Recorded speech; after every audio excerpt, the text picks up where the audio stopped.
Seperti apa sih jalur yang katanya ojek termahal di dunia? Yuk ikuti perjalanan saya dari Seko ke Masamba.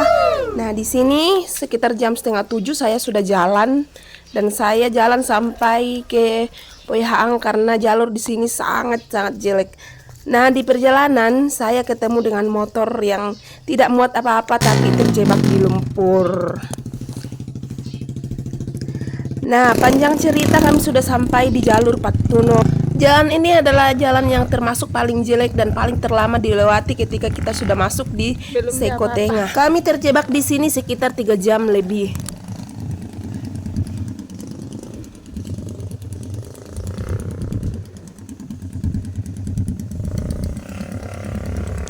Bukan tiba-tiba kami sudah sampai di desa Ambalong. Di sini kami singgah di warung untuk mengisi tenaga karena perjalanan memang sangat menguras tenaga. Jadi kita isi tenaga terlebih dahulu. Nah, setelah kami jalan, kami sudah melewati desa Ambalong. Ternyata di sini motor teman kami itu rusak.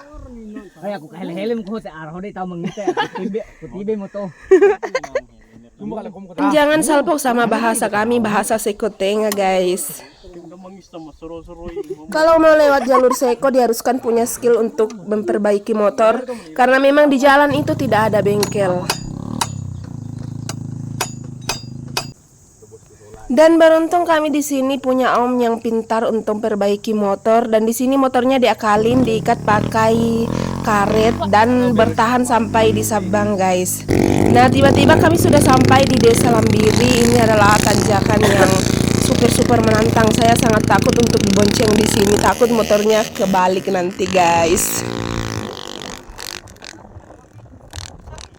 Pemandangan di sini sangat indah. Dan di sini kita sudah sampai di jalur Kakea dan di sini kami ketemu dengan teman-teman kami yang berangkat dari Masamba ke Seko. Nah, di sini sekitar jam 2 ya guys. Dan perjalanan ekstrim dimulai dari sini. Kita sudah masuk di terowongan-terowongan kecil yang mengharuskan kita untuk jalan kaki karena takutnya nanti kaki kita itu tersangkut di jalur-jalur kecil seperti ini.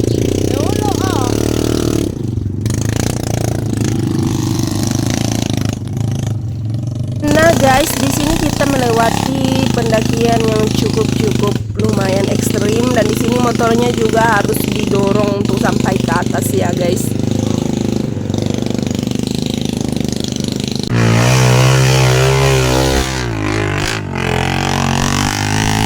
Dan setelah kita sudah sampai di puncak pendakian, ternyata di sini banyak sekali tukang ojek yang tinggal istirahat. Karena jalurnya ini memang mengharuskan kita untuk antri karena memang satu jalur ini untuk turun dan naik.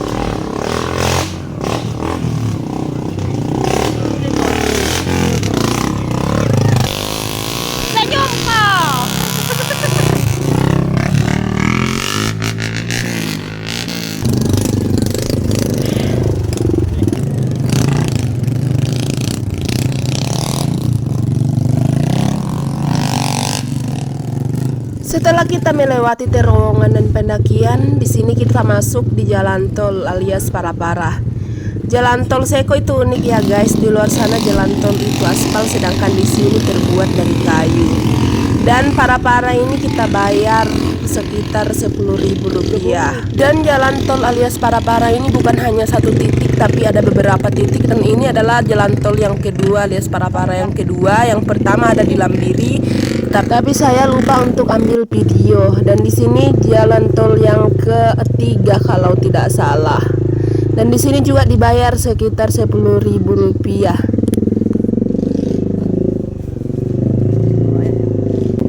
Dan di sini saya sangat takut untuk dibonceng, tapi karena tukang ojeknya tidak mau saya turun, terpaksa saya duduk di belakang dengan tegang.